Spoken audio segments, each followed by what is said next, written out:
Hi guys, I've had an incredibly rough week. I hope you guys are doing good.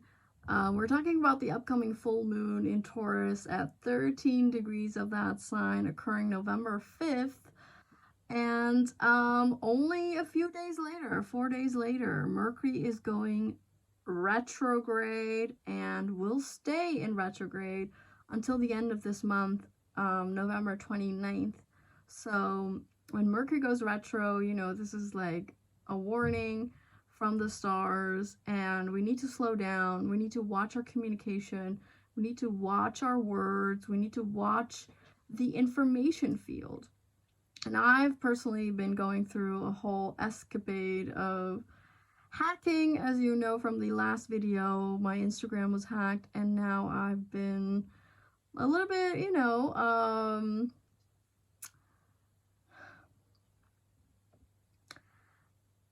they tried to scare me and tried to threat or whatever. And so this really brings up to me the whole issue of cybercrime and the information we have online, and the level of security we need, and do we even have that security, and is our digital data basically just open for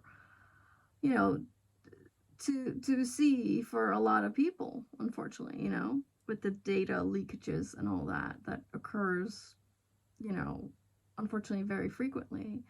And like I said, how secure is our data online? And the more we enter the digital era, as they want us to go into, this is a really big, question. This is a really important thing. And I think it's a reminder for all of us to, update your security and do what you can, and really, you need to verification, you need extra codes, you need to link it to the phone and all that. And on the other side, that shoves us into that digital era that they want us to move into quickly. So it's like a catch-22. How much do we want to do that? How much do we want to put online, and how safe is it? And I think it's an interesting question because Uranus is opposite Mercury. So this is a real question that we're all dealing with, not just me. I think I was just, an example so that I can speak about this. And so with this Mercury retrograde, I think we should really watch our data and security, as the planets of knowledge and information. Mercury and Uranus are, having a little bit of a standoff, and especially in Gemini and Sagittarius, where it is with this lunation. This is a real topic. So watch the information field, watch your own information, and really think about the security of it all. Security is actually also a Taurus word, safety and security. So, but not only that, because Mercury is going to go retrograde into Scorpio, which is the dark, which is the hidden, which is the criminal, and so yeah, it's pretty serious.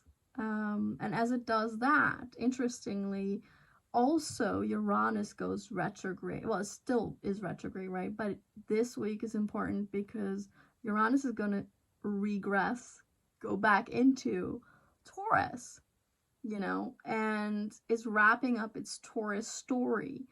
And that's once in 84 years. So there's an 84-year storyline closing. And Uranus will stay in Taurus until the new year of 2026. So this is quite a story to end here. And it is, like I said, the Taurus theme. So safety, security, what are we building? What is valuable? What is essential? What do we need for our survival?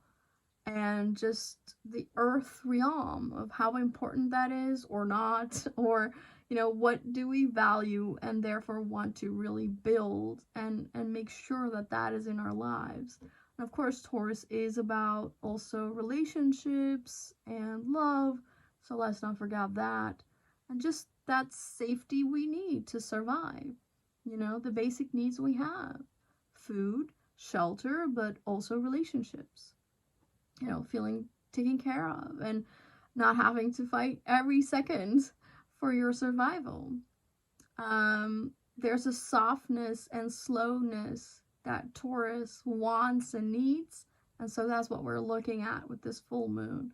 But of course, something is ending with a full moon, something is wrapping up and coming to a completion, right? So that occurs at 13 degrees of Taurus. So if you know your chart, that's the house where something is ending for you.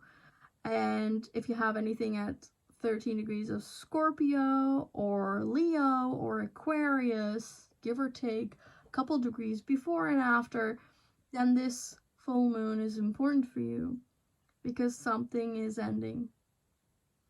And, you know, what are you ready to let go of in that house area of the 13 degrees of Taurus or the 13 degrees of the other fixed signs?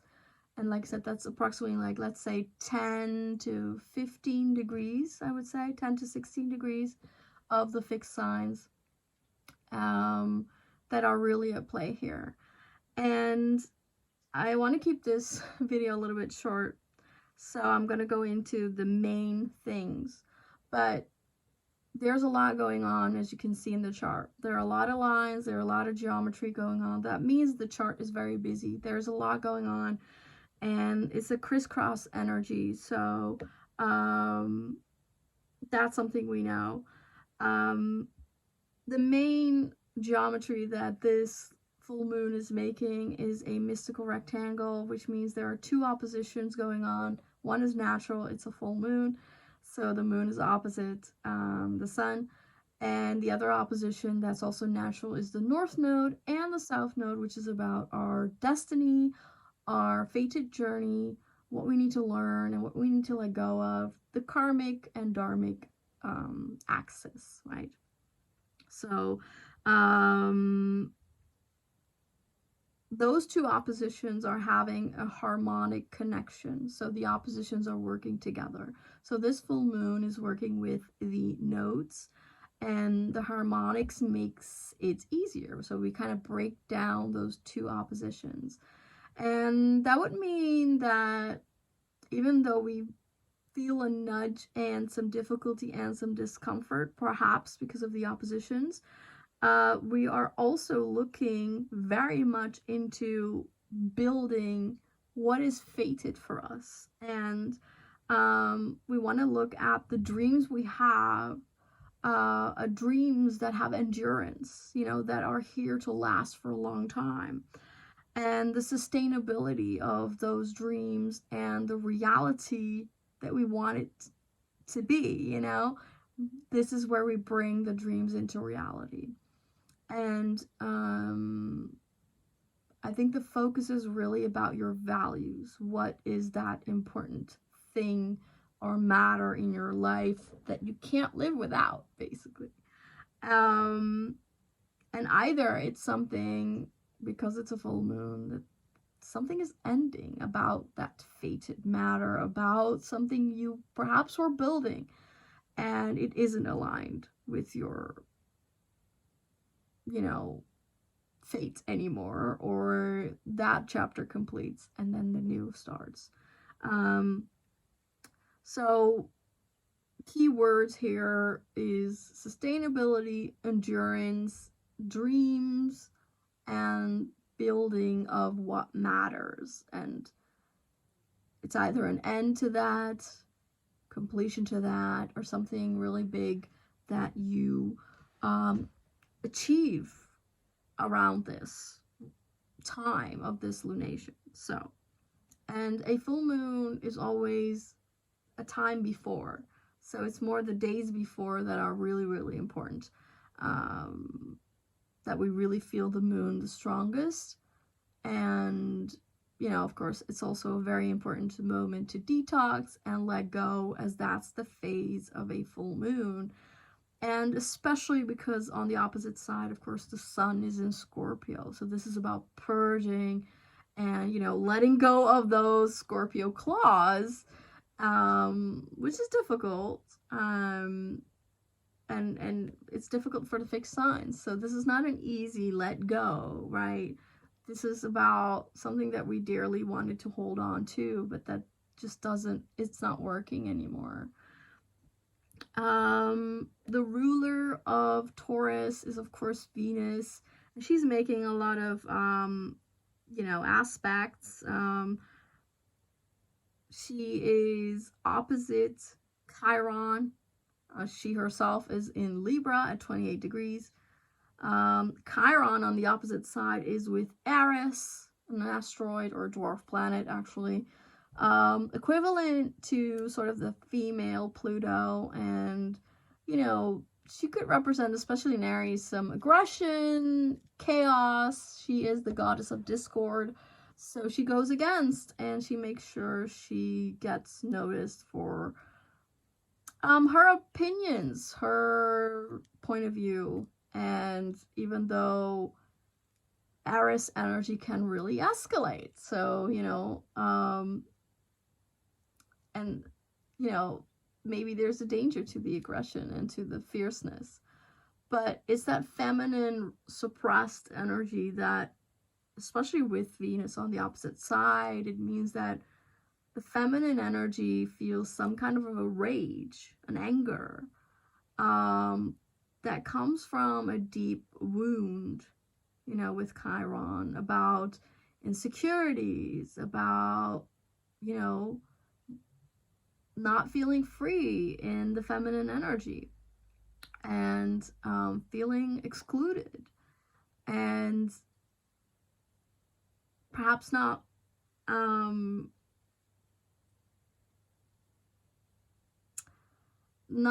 sure how to relate, how to keep the balance between what you need and what someone else needs. So it's looking for a harmony, but with a lot of fire. And so aggression can come, triggers can come, especially that, Mercury goes retrograde around this time. Maybe that's something we need to look at, that, we don't escalate in the anger. And the confrontation is important. That's something we need to do with this opposition. And the confrontation can lead to a lot of emotions, I would say, because ultimately this is a T-square that points to Jupiter, who's about to go retrograde on November 11th. So the interesting part about this is not just the emotional part, and so wounds being triggered, childhood wounds that come up, resurface, to be healed, to be looked at, to be observed, to be felt. But on the other side, this is very much about justice. And, of course, Venus, especially in Libra, is Lady Liberty, right? And it's interesting how Lady Liberty looks, because in one hand she has the scales of Libra, and in one hand she has the sword, which is basically that opposition, because sword is a very Mars, a very Aries word. And the T-square to Jupiter is about fairness. And this shows us that there are the balancing scales and the sword we need as well, where we need to be fair and merciful, but we also need to know when to point a sword to the guilty. So this is really interesting. So there's a lot of justice or / injustice that surfaces, and we need to deal with this. And it can be emotional because Jupiter is in the crab, and sensitive, moreover. And I think it's interesting that the sun is conjunct Zubin El-Ganabi, which is a fixed star. And what I know about that fixed star is that it usually is considered one of the most difficult fixed stars out there, just like Algol is. And so it's literally the claws of Scorpio that Zubin El-Ganabi is at. And so it can be about violence and disease, crime, poison, ruin, vengeance, dishonor. And the claws is very interesting from the Scorpionic point of view because the claws are used in lovemaking and they're also used in slaying, which means killing, right? So, and apparently biologically it's very hard to see which is which when it occurs. So is it lovemaking or is it, you know, slaying the prey? So there is a lot of intensity here in this lunation because of this fixed star alignment as well. And the claws of Scorpio do not let go until it's complete, right? And till the bitter ends, should we say? And the sun is there, so it's shining the light on what we perhaps are holding on to with dear life, or are we cutting it out? You know, are we not seeing what we're actually doing? Are we holding on, or are we cutting it out? And you know, as it's shining the light on the moon in Taurus, it's perhaps shining a light on the Taurian themes of, you know, what are we letting go, or what have we been holding on that used to feel safe and good and comfortable, but maybe doesn't matter anymore, and not, you know, doesn't align anymore with your values, with where you're at, with what matters to you now. Because we all evolve and things have to change. And what's more interesting, I would say, about that Venus T-square to Jupiter is that technically it's actually a grand cross, which makes it more difficult because Venus is squaring Pluto, and ultimately, you know, they're even technically all squaring each other if you take the 5-degree rule in astrology. So, and especially because Pluto is such a big one, it's such a big force, and it's squaring the ruler Venus, which means we're all going to feel that one as well. And so Venus, the feminine energy that's about receiving, about being able to allow something to come in, but also represents finances and values, relationships, love, aesthetics, right? Self-esteem, sensuality, is squaring off, having a fight off with Pluto in Aquarius, who's direct. The only outer planet that is direct. So there is, I feel also, because it's a full moon with Scorpio involved, it's a full moon with a very difficult fixed star alignment, right? There's a lot of darkness going on in this chart as well. You know, dark light, things resurfacing, things coming up from the dark, from the shadows that are a little uncomfortable, or a lot. If you had a week like me, it was extremely uncomfortable.